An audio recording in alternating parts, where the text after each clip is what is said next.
আসসালামু আলাইকুম। কুকিং হাউজে সবাইকে স্বাগতম জানাচ্ছি আমার আজকের রেসিপি দেখার জন্য। গ্রাম বাংলার খুবই জনপ্রিয় একটি রেসিপি নিয়ে চলে এসেছি। আজকে রান্না করব মাছ দিয়ে কুমড়ো শাকের ঝোল। মাছ দিয়ে এই কুমড়ো শাকের ঝোলটা খেতে খুবই টেস্টি হয় আর সাদা ভাত দিয়ে দারুণ লাগে এটা। আমি আমাদের গ্রাম অঞ্চলে যেভাবে রান্না করে সেভাবেই রান্না করার চেষ্টা করেছি। যারা কুমড়ো শাক খেতে পছন্দ করেন তাদের কাছে ভীষণই ভালো লাগবে আমার আজকের এই রেসিপি।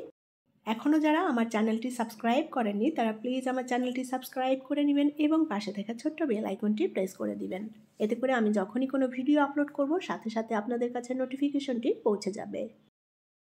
রান্নার জন্য আমি পরিমাণ মতো করে কুমড়ো শাক নিয়ে নিয়েছি। শাকগুলো আমি খুব ভালোভাবে ধুয়ে পরিষ্কার করে নিয়েছি। আর এখানে আমি নরম এবং ডগার কাছে যে কচি পাতাগুলো থাকে সেই পাতাগুলোই নিয়েছি রান্নার জন্য। কুমড়ো শাকটা একটু খসখসে টাইপের থাকে, যার কারণে আমি রান্নার জন্য এই নরম কচি পাতাগুলো নিয়েছি। এই রান্নাটা নরম কচি পাতা হলেই খেতে বেশি ভালো লাগবে। শাক অবশ্যই ভালোভাবে ধুয়ে পরিষ্কার করে নিতে হবে। আর শাকের সাথে আমি কিছু ডাঁটাও নিয়েছি। ডাঁটার উপরের আঁশ ফেলে দিয়ে ছোট টুকরো করে কেটে নিয়েছি। কুমড়ো শাকের পরিবর্তে এখানে লাউ শাক দিয়েও কিন্তু একইভাবে রান্না করে নেওয়া যাবে। আমি শাকগুলো খুব ভালোভাবে ধুয়ে পরিষ্কার করে পানি ঝরিয়ে নিয়েছি। আর শাকের সাথে আমি কিছু আলু এবং শিম মিক্স করে দেব। এখানে শিমগুলো আমি একটু ছোট টুকরো করে কেটে নিয়েছি। আর নিয়েছি নতুন আলু, ছোট সাইজের আলুগুলো একটু মোটা করে কেটে নিয়েছি লম্বা লম্বা। শিম আলু ভালোভাবে ধুয়ে পরিষ্কার করে নিয়েছি। কুমড়ো শাকের সাথে শিম আলু মিশিয়ে দিলে খেতে ভালো লাগবে। রান্নার জন্য পরিমাণ মতো করে তেল দিয়ে দেব। এখন এই তেলের মধ্যে দিয়ে দেব হাফ কাপ পরিমাণ পেঁয়াজ কুচি। পেঁয়াজটা একটু ভেজে নেব। পেঁয়াজটা আমি একটু লাল করে ভেজে নিয়েছি। এখন পেঁয়াজের মধ্যে পানি দিয়ে দেব যাতে পেঁয়াজটা পুড়ে না যায়। এখন দিয়ে দেব জিরা বাটা এবং রসুন বাটা। আমি 1 চা চামচ করে নিয়েছি জিরা বাটা আর রসুন বাটা। মশলাটা ভালোভাবে কষিয়ে নিতে হবে। এখন এর মধ্যে দিয়ে দেব স্বাদ মতো লবণ। হাফ চা চামচ দিয়ে দেব শুকনো মরিচের গুঁড়া। ধনিয়ার গুঁড়া দিয়ে দেব হাফ চা চামচ। হলুদের গুঁড়া দিয়ে দেব হাফ চা চামচ। সুন্দর করে নেড়েচেড়ে এখন মশলাটাকে কষিয়ে নেব। যে পানিটা দিয়েছি এই পানিতে মশলা কষানো হয়ে যাবে। মশলাটা আমি বেশ ভালোভাবে কষিয়ে নিয়েছি। মশলার উপরে তেলটাও ভেসে উঠেছে।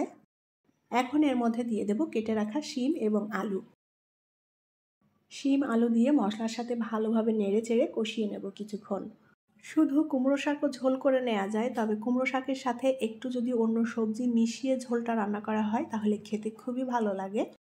এখানে শিমের পরিবর্তে বেগুনও দেওয়া যায়, বেগুন দিয়েও কুমড়ো শাকটা খুবই ভালো লাগে। শিম এবং আলু মশলার সাথে আমি 3-4 মিনিট ভালোভাবে কষিয়ে নিয়েছি। এখন এর মধ্যে আমি কুমড়ো শাকের ডাঁটাগুলো দিয়ে দেব। কুমড়ো শাকের ডাঁটাগুলো দিয়ে ভালোভাবে নেড়েচেড়ে মিলিয়ে আরও কিছুক্ষণ কষিয়ে নেব। আমি যে ডাঁটাগুলো নিয়েছি এই ডাঁটাগুলো খুবই নরম, নরম ডাঁটাগুলো খেতে ভালো লাগে।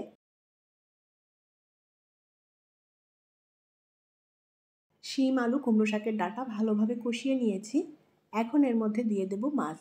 আমি এখানে রুই মাছ নিয়েছি আর মাছগুলো একটু ছোট টুকরো করে কেটে নিয়েছি। মাছ দিয়ে এখন খুব ভালোভাবে নেড়ে চেড়ে কষিয়ে নেব। মাছটা ভেজেও রান্না করা যায়, তবে আমাদের গ্রাম অঞ্চলে দেখি এভাবে কাঁচা মাছটা কষিয়ে রান্না করে। কাঁচা মাছটা কষিয়ে রান্না করলেই খেতে বেশি টেস্টি হয়। খুব সুন্দর করে কষিয়ে নিতে হবে নেড়ে চেড়ে, যাতে মাছের মধ্যে মশলাটা মিশে যায়।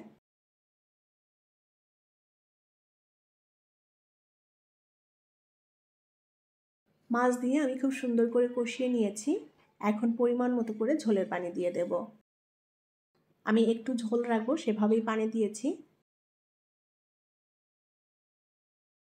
তরকারির ঝোলটা ভালোভাবে ফুটে উঠেছে। এখন এর মধ্যে কাঁচামরিচ দিয়ে দেব কয়েকটা। কাঁচামরিচগুলো ফালি করে দিয়েছি।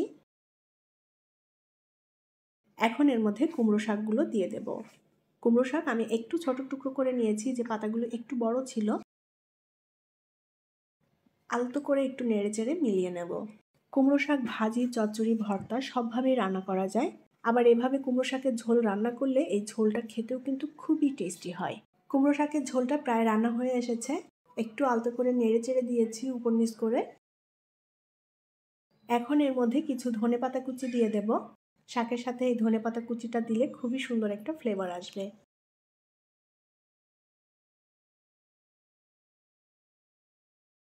মাছ দিয়ে কুমড়ো শাকের ঝোল রান্না করা হয়ে গিয়েছে। এখন এটা নামিয়ে আমি পরিবেশন করব। তৈরি হয়ে গেল দারুণ টেস্টি এবং মজাদার মাছ দিয়ে কুমড়ো শাকের ঝোল। কুমড়ো শাকের এই ঝোলটা সাদা ভাত দিয়ে খেতে জাস্ট অসাধারণ। যারা খেয়েছেন তারা তো অবশ্যই জানেন, আর যারা এখনও কুমড়ো শাকের ঝোল রেসিপিটি ট্রাই করেননি তারা অবশ্যই একবার ট্রাই করে দেখবেন। সবাই ভীষণ পছন্দ করবে খেতে। খুবই মজাদার এবং হেলদি একটি রেসিপি। আশা করছি আপনাদের ভালো লেগেছে আজকের কুমড়ো শাকের ঝোল রান্না। রেসিপিটি যদি ভালো লাগে তাহলে প্লিজ ভিডিওটি শেয়ার করবেন। পরবর্তী রেসিপি দেখার আমন্ত্রণ জানিয়ে বিদায় নিচ্ছি। আল্লাহ হাফেজ।